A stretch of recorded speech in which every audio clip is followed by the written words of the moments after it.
세상에는 눈으로 보고 귀로 들으면서도 믿기 힘든 일들이 벌어집니다. 평생을 모성과 가난에 짓눌려 살던 40대 여자. 저는 남편의 실패와 빚더미 앞에서 가장 현실적인 지옥을 봤습니다. 그때 20년 전 돌아가신 엄마가 남긴 낡은 장부를 발견했습니다. 장부 속에는 이 세상 음식이라고는 믿을 수 없는 기적의 레시피가 엄마의 필적 그대로 적혀 있었죠. 그 레시피는 저를 순식간에 억대 수입의 맛집 사장으로 만들었습니다. 현실이 꿈처럼 변하는 순간이었죠. 하지만 그 레시피는 공짜가 아니었습니다. 육개장 한 그릇을 팔 때마다 엄마의 필적이 요구하는 비현실적인 재료가 추가되었고, 저는 돈을 벌 때마다 가장 소중한 현실을 레시피의 대가로 바쳐야 했습니다. 남편의 자존심, 딸의 웃음, 그리고 엄마의 사랑까지도. 지금 당신이 누리는 성공의 맛은 과연 무엇을 대가로 치른 현실입니까? 그 소중한 이야기 속으로 떠나보도록 하겠습니다. 4월의 햇살이 창문 너머로 부드럽게 스며들던 오후였습니다. 한지수는 낡은 시골집 마루에 무릎을 꿇고 앉아 어머니의 흔적들을 천천히 정리하고 있었죠. 48의 나이엔 손등에 세월의 주름이 선명했고, 묶어올린 머리카락 사이사이로 흰 머리가 드문드문 보였습니다. 이 집에 오는 건 20년 만이었어요. 어머니가 돌아가신 후로 지수는 한 번도 이곳을 찾지 못했습니다. 아니, 찾지 않았다는 표현이 더 정확할지도 모르죠. 서울에서의 삶이 너무 바빴고 회사 일과 육아로 정신없는 날들 속에서 시골집은 점점 기억 저편으로 밀려났으니까요. 하지만 이제는 달랐습니다. 남편 민수가 회사에서 명예퇴직을 당한 지 석 달째였어요. 50대 초반의 나이에 갑작스레 찾아온 실직은 그들 부부에게 감당하기 힘든 무게로 다가왔죠. 설상가상으로 딸아이의 유학 자금을 마련하려고 빌렸던 사채의 이자가 눈덩이처럼 불어나고 있었습니다. 처음엔 한 달에 100만 원이던 이자가 이제는 250만 원을 넘어섰어요. 지수는 낡은 이불을 개키며 한숨을 내쉬었습니다. 먼지가 햇빛에 반짝이며 공중에 흩날렸죠. 벽장 안쪽에는 어머니가 쓰시던 솜니불들이 차곡차곡 쌓여 있었고, 그 옆으로는 색이 바랜 옷가지들이 걸려 있었습니다. 한 벌 한 벌 꺼낼 때마다 어머니의 채취가 희미하게 느껴지는 것만 같았어요. 엄마. 작게 중얼거린 목소리가 텅 빈 방 안에 울렸습니다. 지수의 눈가가 살짝 붉어졌죠. 어머니는 언제나 따뜻한 분이셨어요. 지수가 대학에 갈 때도, 결혼할 때도, 딸을 낳았을 때도 늘 곁에서 응원해 주셨죠. 하지만 지수는 바쁘다는 핑계로 어머니를 자주 찾아뵙지 못했습니다. 주말에도 회사 일이 있었고 딸아이 학원 스케줄을 챙기기에도 빠듯했으니까요. 그렇게 시간이 흘렀고 어머니는 홀로 이 시골집에서 지내셨어요. 전화는 가끔 드렸습니다. 일주일에 한 번, 혹은 2주일에 한 번. 어머니는 늘 괜찮다고, 건강하다고 말씀하셨죠. 하지만 마지막 전화 통화에서 어머니의 목소리는 평소보다 약하게 들렸습니다. 지수는 그때 알아챘어야 했어요. 뭔가 이상하다는 걸요. 그리고 사흘 후 어머니는 심장마비로 홀로 돌아가셨습니다. 지수는 그날의 기억을 떠올릴 때마다 가슴이 찢어지는 것만 같았어요. 장례식장에서 어머니의 영정 사진을 보며 왜 더 자주 찾아뵙지 못했을까? 왜 마지막 통화 때 내려가겠다고 말하지 못했을까? 수없이 자책했죠.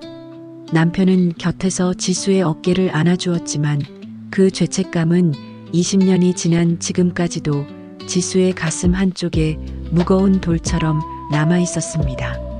마루를 따라 안방으로 들어서자 오래된 장롱 하나가 구석에 놓여 있었습니다. 지수는 그 앞에 앉아 서랍을 하나씩 열어보았어요. 오래된 편지들, 사진첩, 그리고 어머니가 아끼시던 자개함까지 모든 것이 시간 속에 멈춰 있는 듯 했죠. 사진첩 속에는 지수의 어린 시절 사진들이 가득했습니다.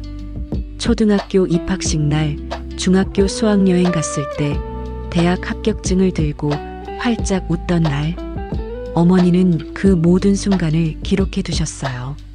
지수는 사진 한 장을 손에 들고 한참을 바라보았습니다.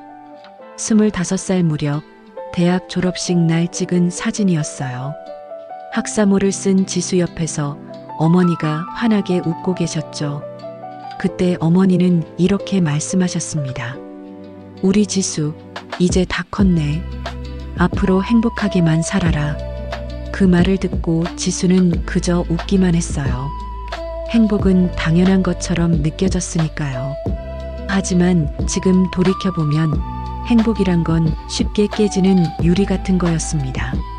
그때였습니다. 마루 한쪽 모서리에 널빤지가 살짝 들떠 있는 게 눈에 들어왔어요. 지수는 무심코 그 부분을 손으로 눌러보았죠. 삐걱 하는 소리와 함께 널빤지가 움직였습니다. 마치 오랫동안 누군가의 손길을 기다리고 있었다는 듯이요. 지수는 조심스럽게 널빤지를 들어 올렸습니다. 그 아래 먼지 쌓인 어둠 속에 낡은 천으로 감싸인 무언가가 놓여 있었어요.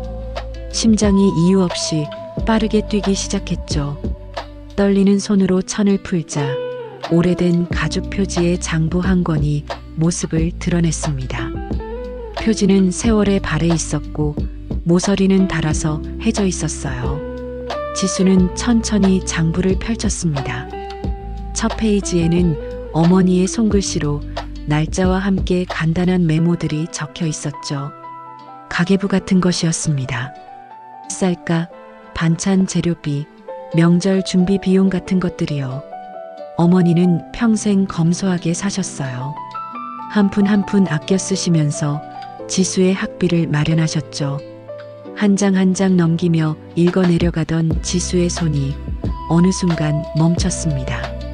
장부의 마지막 장에 다른 페이지들과는 확연히 다른 필체로 빼곡하게 적힌 글이 있었어요. 아니, 필체는 어머니의 것이 맞았습니다. 하지만 뭔가 달랐죠. 더 또렷하고 더 힘이 있고 마치 젊은 시절의 어머니가 쓴 것 같은 느낌이었습니다. 제목은 이렇게 적혀 있었어요. 지수를 위한 육개장. 지수의 가슴이 철렁 내려앉았습니다. 자신의 이름이 적힌 그 문장을 몇 번이고 다시 읽었죠. 그 아래로는 육개장 레시피가 자세하게 적혀 있었어요. 재료의 비율, 끓이는 시간, 불 조절, 심지어 고기를 삶을 때 넣어야 하는 한약재의 종류까지. 하지만 그 내용은 지수가 알고 있던 어머니의 요리법과는 전혀 달랐습니다. 어머니는 요리를 특별히 잘하시는 분이 아니었어요. 평범하고 소박한 밥상을 차리시는 분이셨죠. 된장찌개, 김치찌개, 계란말이 같은 기본적인 반찬들이요. 하지만 이 레시피는 마치 50년 요리 경력을 가진 장인이 쓴 것처럼 정교하고 세밀했습니다. 심지어 재료의 손질법까지 그림으로 그려져 있었어요. 이게 뭐지? 지수는 중얼거렸습니다. 손가락으로 그 글씨를 쓰다듬어 보았어요. 분명 어머니의 필적이었습니다. 기역자의 삐침, 시옷자의 각도, 글자 끝을 살짝 올리는 버릇까지 모든 것이 어머니의 습관 그대로였죠. 하지만 이런 레시피를 어머니가 남기셨을 리 없었습니다. 돌아가시기 전까지 어머니는 그저 평범한 음식만 만드셨으니까요. 지수는 그 자리에 멍하니 앉아 있었습니다. 창밖으로는 봄바람이 불어왔고 마당에 매화나무 가지가 살랑살랑 흔들렸죠. 햇살은 여전히 따뜻했지만 지수의 등골에는 묘한 한기가 흘렀습니다. 장부의 마지막 페이지, 레시피 아래쪽에는 작은 글씨로 한 줄이 더 적혀 있었어요. 지수야, 힘들 때 이걸 끓여 먹어라. 엄마가 늘 곁에 있을게. 그 문장을 읽는 순간 지수의 눈에서 눈물이 주르르 흘러내렸습니다. 가슴속에서 뜨거운 무언가가 치밀어 올랐죠. 어머니는 알고 계셨던 걸까요? 20년 후 딸이 절망 속에서 이 집을 찾게 될 거라는 걸요. 지수는 장부를 가슴에 꼭 안았습니다. 서울로 돌아가면 또다시 사채업자의 독촉 전화가 기다리고 있을 것이고 남편의 축 처진 어깨를 봐야 할 것이고 유학을 포기해야 할지도 모른다는 딸아이의 불안한 눈빛을 마주해야 할 겁니다. 월세도 밀렸고 관리비도 내지 못한 지 2달째예요. 지수의 회사 월급만으로는 모든 걸 감당할 수 없었죠. 며칠 전 남편은 지수에게 이렇게 말했습니다. 미안해. 내가 무능해서. 그 말을 듣는 순간 지수는 아무 말도 할 수 없었어요.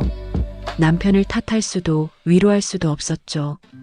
그저 서로를 바라보며 침묵했을 뿐입니다. 25년을 함께 살아온 부부였지만 그 순간만큼은 서로가 너무 낯설게 느껴졌어요. 지수는 장부를 펼쳐든 채 창밖을 바라보았습니다. 석양이 지고 있었어요. 주황빛 햇살이 마당을 물들이고 매화나무 그림자가 길게 늘어져 있었죠. 어머니는 이 풍경을 얼마나 자주 보셨을까요? 혼자서요. 그리고 문득 이상한 생각이 들었습니다. 정말로 이 레시피대로 육개장을 끓여보면 어떨까 하는 생각이요. 어머니가 남기신 마지막 선물일지도 모른다는 그런 예감 같은 게 들었어요. 지수는 천천히 일어나 부엌으로 향했습니다. 낡은 가스레인지와 녹슨 냄비가 그대로 있었죠. 냉장고 안은 텅 비어 있었지만 다행히 마당 한쪽 창고에 몇 가지 밑반찬 재료들이 남아 있었습니다. 장부를 식탁 위에 펼쳐놓고 레시피를 한 줄 한 줄 따라 읽었어요. 그리고 마음속으로 결심했습니다. 내일 아침 시장에 가서 재료를 사고 이 레시피대로 육개장을 끓여보겠다고요. 밤이 깊어갔습니다. 지수는 어머니의 방에서 잠을 청했어요. 이불 속에 누워 천장을 바라보니 어린 시절의 기억들이 하나둘씩 떠올랐죠. 어머니와 함께 이 방에서 잠들던 날들, 어머니가 자장가를 불러주시던 목소리, 아침에 눈을 뜨면 어머니가 차려주신 따뜻한 밥상. 지수는 눈을 감았습니다.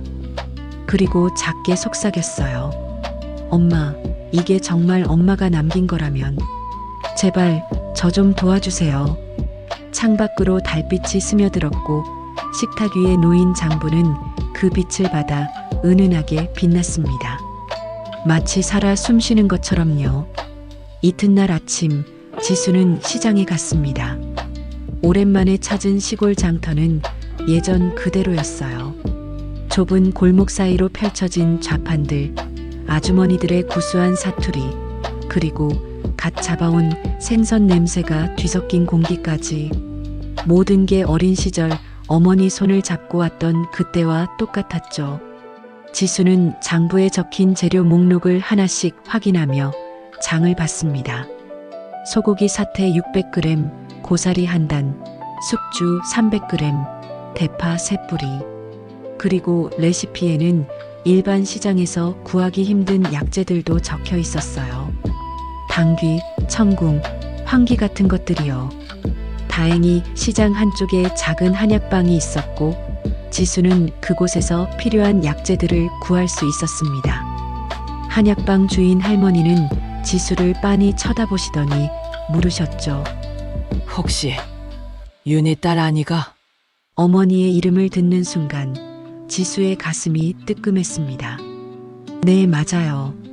아이고, 그래, 얼굴이 똑 닮았네. 엄마 돌아가신 지가 벌써 20년이나 됐구나.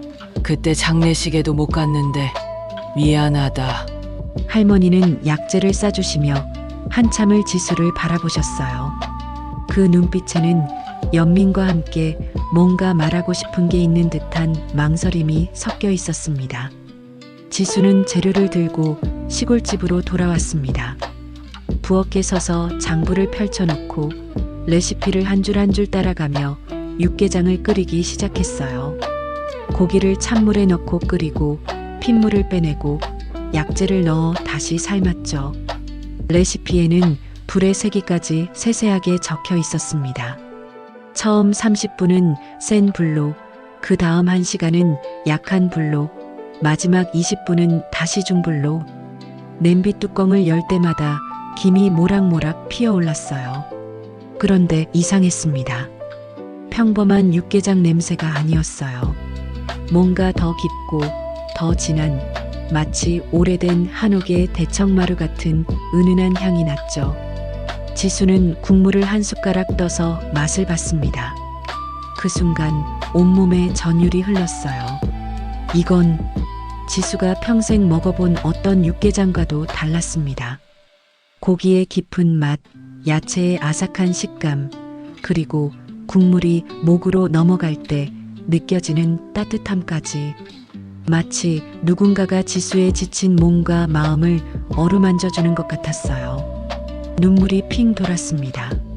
이게 정말. 지수는 믿을 수가 없었어요. 자신이 이런 맛을 낼 수 있다는 게요. 아니, 어머니가 이런 레시피를 남기셨다는 게요. 서울로 돌아가는 길, 지수는 육개장을 보온 용기에 담아 가져갔습니다. 집에 도착했을 때는 저녁 6시가 넘어 있었어요. 현관문을 열자 거실에는 남편이 소파에 앉아 멍하니 텔레비전을 보고 있었습니다. 명퇴 이후로 남편은 거의 매일 이런 모습이었죠.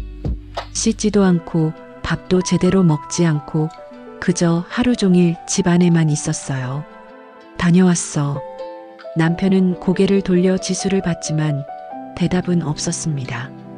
그저 고개만 살짝 끄덕였을 뿐이죠. 지수는 가슴이 답답했지만 아무 말하지 않고 부엌으로 향했어요. 밥을 차리고 남편과 딸을 불렀습니다. 딸아이 수진이는 방에서 나와 식탁에 앉았지만 표정이 어두웠어요. 최근 들어 수진이는 말수가 부쩍 줄었습니다. 유학 이야기가 불투명해진 이후로요. 오늘 할머니 집에서 뭘 좀 가져왔어. 한번 먹어봐. 지수는 육개장을 그릇에 담아 가족들 앞에 놓았습니다. 김이 모락모락 피어오르는 육개장을 본 순간 수진이의 눈이 살짝 커졌어요. 이거 냄새 좋다. 수진이가 숟가락을 들어 국물을 한 입 떴습니다. 그리고 멈췄어요. 눈을 감았죠. 천천히 씻고 삼키고 다시 한 숟가락 더 뜨는 모습이 마치 무언가에 홀린 것 같았습니다. 엄마, 이거 진짜. 수진이는 말을 잇지 못했습니다. 그저 계속해서 육개장을 먹어댔어요. 옆에서 남편도 숟가락을 들었죠. 첫 숟가락을 뜨고 그도 멈췄습니다. 표정이 변했어요. 무표정하던 얼굴에 처음으로 감정이 스쳤습니다. 여보, 이게 뭐야? 지수는 대답 대신 조용히 미소 지었습니다. 가족들이 육개장을 먹는 모습을 보는 것만으로도 가슴 한쪽이 따뜻해졌어요. 20년 만에 처음으로 가족들의 얼굴에 행복한 표정이 떠올랐으니까요. 그날 밤 지수는 혼자 남은 육개장을 먹으며 생각했습니다. 이 맛이 정말 우연일까? 아니면 어머니가 정말로 뭔가 특별한 걸 남기신 걸까? 장부를 다시 펼쳐보니 육개장 레시피 옆에 작은 메모가 하나 더 있었어요. 이 맛이 사람들에게 닿으면 기적이 일어날 거야. 기적? 그 단어가 지수의 머릿속을 맴돌았습니다. 며칠 후 지수는 결심했습니다. 어머니의 시골집을 정리해서 팔려고 했던 계획을 바꿨어요. 대신 그 집을 작은 식당으로 만들기로 한 거죠. 사채 빚을 갚으려면 남편의 퇴직금만으로는 턱없이 부족했습니다. 지수의 월급도 마찬가지였어요. 하지만 이 육개장이라면 혹시 모르잖아요. 정말로 기적 같은 일이 일어날지요. 남편에게 이야기했을 때 그는 고개를 저었습니다. 식당. 갑자기 무슨 소리야? 식당 경험도 없는데 어떻게 식당을 해? 해봐야 알지. 안 그래? 여보, 지금 우리 형편에 그런 모험을 할 여유가 어딨어? 남편의 목소리에는 피로와 체념이 섞여 있었어요. 지수는 남편의 눈을 똑바로 바라봤습니다. 그럼 우리 어떻게 해? 이대로 가만히 앉아서 빚에 짓눌려 살 거야? 남편은 대답하지 못했습니다. 그저 고개를 떨구고 한숨만 내쉬었죠. 지수는 가슴이 답답했지만 더 이상 말하지 않았어요. 어차피 결정은 이미 내렸으니까요. 시골집을 식당으로 개조하는 데는 한 달이 걸렸습니다. 퇴직금 중 일부를 들여서 낡은 부엌을 정비하고 마당에 테이블 몇 개를 놓았어요. 간판도 달았죠. 지순의 육개장. 소박하지만 어머니가 좋아하셨을 것 같은 이름이었습니다. 개업날 지수는 새벽부터 육개장을 끓였어요. 레시피대로 정확하게요. 아침 10시에 문을 열었지만 손님은 없었습니다. 1시간이 지나도 2시간이 지나도 아무도 오지 않았어요. 지수는 식당 입구에 서서 지나가는 사람들을 바라봤습니다. 가끔 누군가 멈춰서서 간판을 봤지만 들어오지는 않았죠. 점심시간이 지나갈 무렵 한 할아버지가 들어오셨습니다. 허리가 굽은 지팡이를 짚은 할아버지였어요. 여기 육개장 파는 데 맞나? 네, 맞아요. 어서 오세요. 지수는 반가운 마음에 할아버지를 안내했습니다. 첫 손님이었으니까요. 육개장을 내왔고 할아버지는 천천히 숟가락을 들어 국물을 떴어요. 그리고 멈췄습니다. 눈을 크게 뜨시더니 지수를 빤히 쳐다보셨죠. 아가씨, 이거 입에 안 맞으세요? 아니야.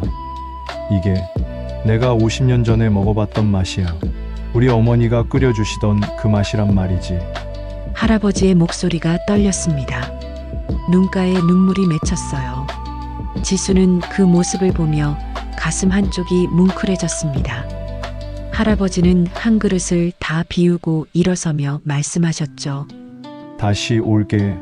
꼭 다시 올 거야. 그날 이후로 소문이 났습니다.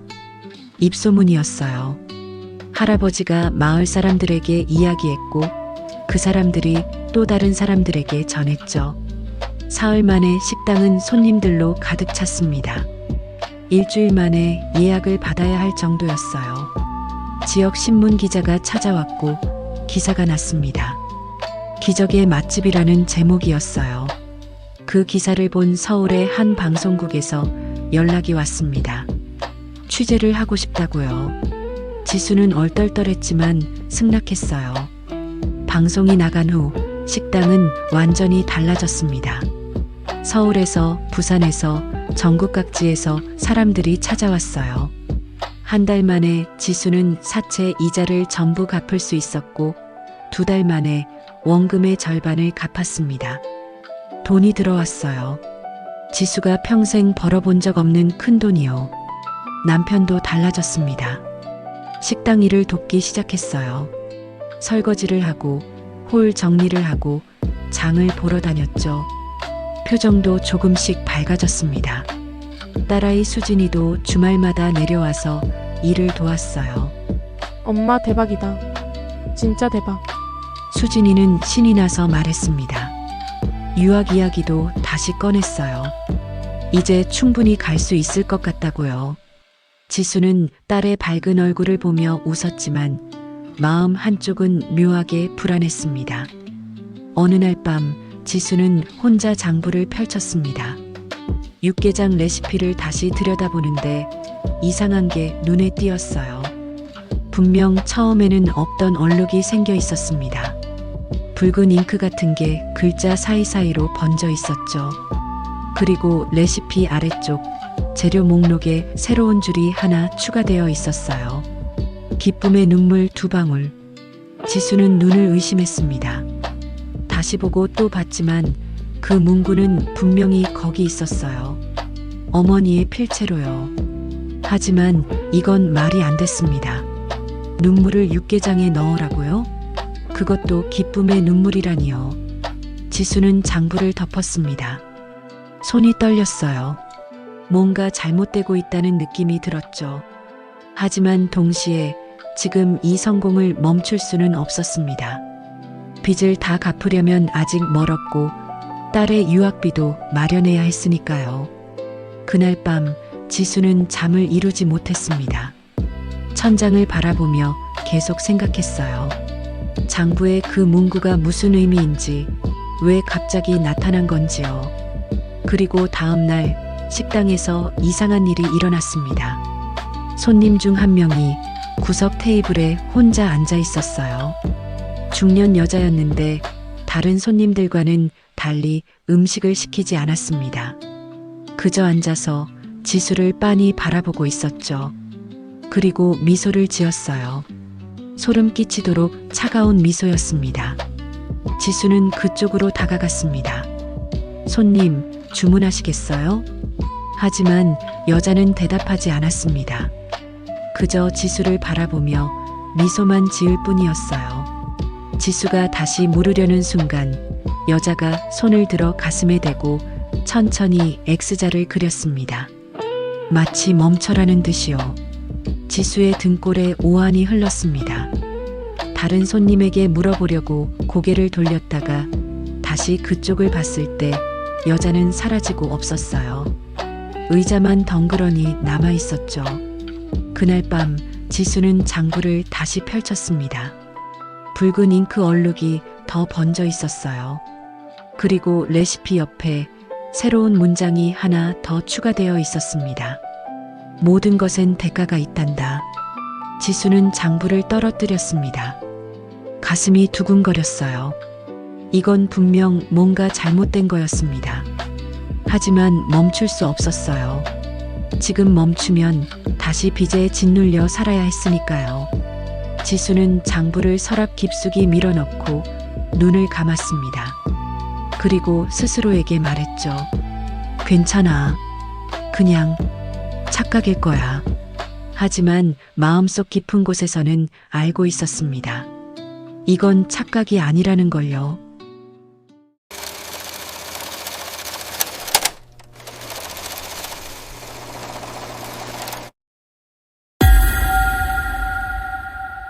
비트 위로 춤을 춰 고독해도 괜찮아 God is okay so everything is alright 채널을 구독하고 좋아요 누르면 God's groove is on Yeah, God's groove is always on